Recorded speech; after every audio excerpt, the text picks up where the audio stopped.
അധികാരത്തിൽ വന്ന് കുറഞ്ഞ കാലയളവിൽ വമ്പൻ പ്രഖ്യാപനങ്ങളാണ് തമിഴ്നാട് മുഖ്യമന്ത്രി സി ജോസഫ് വിജയ് ഓരോ പ്രാവശ്യവും നൽകുന്നത്. ഇപ്പോൾ ഇതാ തമിഴ്നാട്ടിലെ മുഴുവൻ MLA-മാർക്കും ഔദ്യോഗിക വാഹനവും പ്രതിമാസം 75,000 രൂപ അലവൻസും നൽകുമെന്നാണ് മുഖ്യമന്ത്രി സി ജോസഫ് വിജയ് നിയമസഭയിൽ പ്രഖ്യാപിച്ചിരിക്കുന്നത്. സ്വന്തം മണ്ഡലങ്ങളിലെ ജനങ്ങളുടെ പ്രശ്നങ്ങൾക്ക് വേഗത്തിൽ പരിഹാരം കാണുന്നതിനും സർക്കാർ പദ്ധതികൾ വിലയിരുത്തുന്നതിനുമായാണ് ഈ പുതിയ പ്രഖ്യാപനം. നിയമസഭയിൽ ചട്ടം 110 പ്രകാരമാണ് MLA-മാർക്ക് വാഹനം നൽകുന്ന കാര്യം മുഖ്യമന്ത്രി പ്രഖ്യാപിച്ചത്. ജനപ്രതിനിധികൾക്ക് മറ്റുള്ളവരെ ആശ്രയിക്കാതെ മണ്ഡലങ്ങളിൽ സഞ്ചരിക്കാനും വികസന പ്രവർത്തനങ്ങൾ ഏകോപിപ്പിക്കാനും പുതിയ തീരുമാനം സഹായകരമാകുമെന്ന് വിജയ് വ്യക്തമാക്കി. വാഹനത്തിന് പുറമെ ഡ്രൈവറുടെ ശമ്പളം, ഇന്ധന ചെലവ് എന്നിവയ്ക്കായി പ്രതിമാസം 75,000 രൂപ അലവൻസായും അനുവദിക്കുന്നതായിരിക്കും.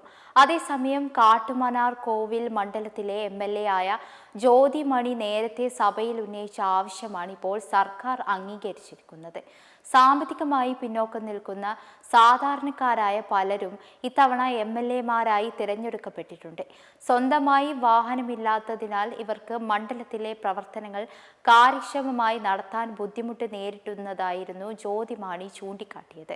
അഴിമതിയില്ലാത്തതും സുതാര്യവുമായ ഭരണം കാഴ്ചവെക്കുന്ന ജനപ്രതിനിധികൾക്ക് അവരുടെ അടിസ്ഥാന ആവശ്യങ്ങൾ നിറവേറ്റാൻ സർക്കാർ സഹായം നൽകണമെന്നായിരുന്നു ആവശ്യം. ഇത് പരിഗണിച്ചാണ് മുഴുവൻ MLA-മാർക്കും സർക്കാർ ചെലവിൽ കാർ നൽകാൻ തീരുമാനിച്ചത്. ഭരണപക്ഷത്തിന് പുറമെ പ്രതിപക്ഷ MLA-മാർക്കും ഈ ആനുകൂല്യം ലഭിക്കുന്നതിനാൽ തീരുമാനത്തിനെതിരെ സഭയിൽ എതിർപ്പുകളൊന്നും ഉണ്ടായിരുന്നില്ല. ഇതിനിടയിൽ മുഖ്യമന്ത്രി ജോസഫ് വിജയ് രാജ്യത്തിന്റെ പ്രധാനമന്ത്രിയാകണമെന്ന് TVK മന്ത്രി D. ശരത് കുമാർ സഭയിൽ ആവശ്യപ്പെടുകയും ചെയ്തു. നിയമസഭയിൽ മണ്ഡലം പുനർനിർണയവുമായി ബന്ധപ്പെട്ട ചർച്ചകൾ നടക്കുന്നതിനിടെയായിരുന്നു മുഖ്യമന്ത്രി സി ജോസഫ് വിജയ് പ്രധാനമന്ത്രിയാകണമെന്ന ആവശ്യം TVK മന്ത്രി D. ശരത് കുമാർ ഉന്നയിച്ചത്. ഉത്തരേന്ത്യയിലെ 2-3 സംസ്ഥാനങ്ങൾ ചേർന്ന് രാജ്യത്തിന്റെ പ്രധാനമന്ത്രിയെ തീരുമാനിക്കുന്ന രീതി മാറണമെന്നും ദക്ഷിണേന്ത്യയിൽ നിന്നൊരാൾ പ്രധാനമന്ത്രി പദത്തിലേക്ക് എത്തണമെന്നും മന്ത്രി ആദവ് അർജുൻ നേരത്തെ സഭയിൽ പറഞ്ഞിരുന്നു. ഇതിന് പിന്നാലെയാണ് ശരത് കുമാർ തന്റെ നിലപാട് വ്യക്തമാക്കിയത്. രാവും പകലും നോക്കാതെ ജനങ്ങൾക്ക് വേണ്ടി പ്രവർത്തിക്കുന്ന മുഖ്യമന്ത്രിയാണ് തമിഴ്നാട്ടിലുള്ളതെന്നും അതിനാൽ ദക്ഷിണേന്ത്യയിൽ നിന്നുള്ള പ്രധാനമന്ത്രിയായി സി ജോസഫ് വിജയ് വരണമെന്നുമാണ് മന്ത്രി D. ശരത് കുമാർ ആവശ്യപ്പെട്ടത്.